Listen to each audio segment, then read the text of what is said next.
Good morning. Welcome to Time in His Word. Yesterday, where I delivered at in the afternoon before coming home, it was at a lumber yard. And when I walked to the office, they were kind of going back and forth trying to figure out the color of my truck. And I had a light green shirt on, and the girl was calling it, or the lady was calling it, teal, and I don't know what all. And I was kind of looking at the guy, and he was like, no, no, no. And then they said, what color is that truck? I said, I consider it light blue.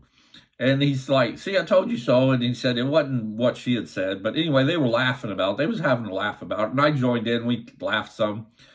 And then, but it gets me to thinking about the way we perceive and describe things can be easily misled and misunderstood.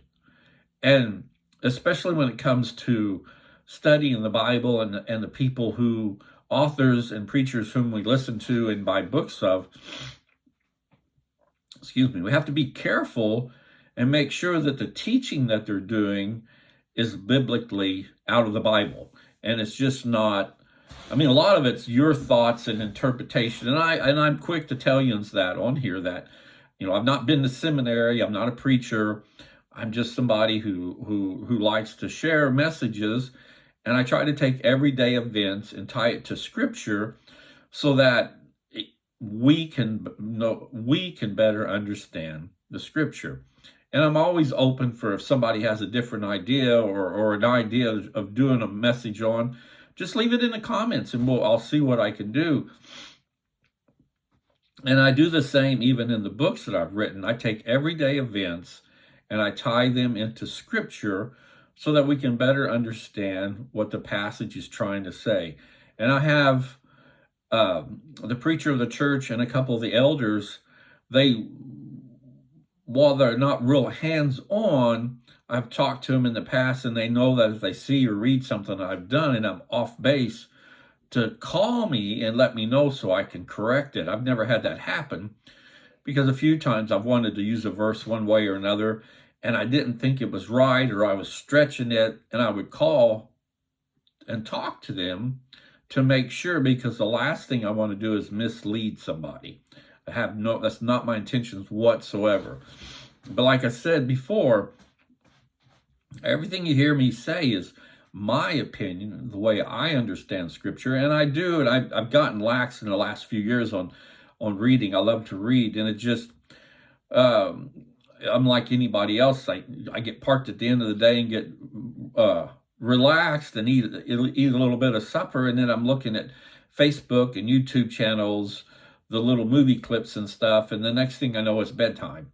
So I'm just as bad as the next guy, the next person on looking at social media instead of, more reading things that'll improve my knowledge and that. But I'm working on that. But like I said, we're all in that boat.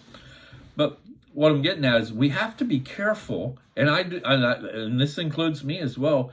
We have to be careful on who we're listening to when they're preaching the gospel or they're doing a Bible lesson or something along those lines. We have to make sure and take notes and listen real close, and especially if they reference a scripture, to go back and check and read that passage so that we can hear what they're saying and see how that passage ties in with what they're wanting to say.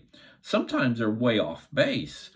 And so in Matthew, the 7th chapter, verse 15, just before that, it's talking about the narrow gate and I'll just read it. 13, enter through the narrow gate, for the gate is wide and the way is broad that leads to destruction, and there are many who enter through it. For the gate is small and the way is narrow that leads to life, and there are a few who find it. Beware of false prophets who come to you in sheep's clothing, but inwardly are raving wolves. You will know them by their fruits. Grapes are not gathered from thorn bushes, nor figs from thistles are they. So every good tree bears good fruit, but the bad trees bear bad fruit. So we're being warned in Scripture as to who we're listening to in that. And I've listened to a few in the past that started out really great, But the more I listened to them, and that I seen that there was no substance to their message. In other words, it just did enough to tickle your interest, but at some point in time, you didn't grow anymore. And as you listened to them and watched them, uh, they have a knack for bringing large numbers together, but then that's all they do. They don't, and I'm not trying to sound like I'm bashing any one church or religion or anything like that. I'm just saying we have to be extremely careful in who we listen to getting our information from when it comes to the Bible. Now, there's some great teachers out there. I'm not going to name them because they would be my opinion for me and how I feel that they do a good job. But I'm just saying we have to be careful in who we listen to because we're warned they're going to be false prophets. They're going to say things that'll sound good, but when you get to digging into it, it's not, they're kind of off the mark just a little bit. And another good source, so if you're listening to somebody or reading somebody and you're not quite sure, talk to your minister or somebody who really knowledgeable in the Bible and that, and ask them for their honest opinion. I do at times. I might start listening to somebody and I'll mention it and listen to what the other person has to say, and they might point some things out. Well, they said this and that's not really accurate. And the more I think about it, yeah, I shouldn't be listening to that guy. So just think about that today. Be careful of who we listen to. And, it comes back to that old adage, junk in, junk out. So if you listen to bad stuff, that's what you're going to reflect. So just be careful and mindful of who you're listening to and studying from.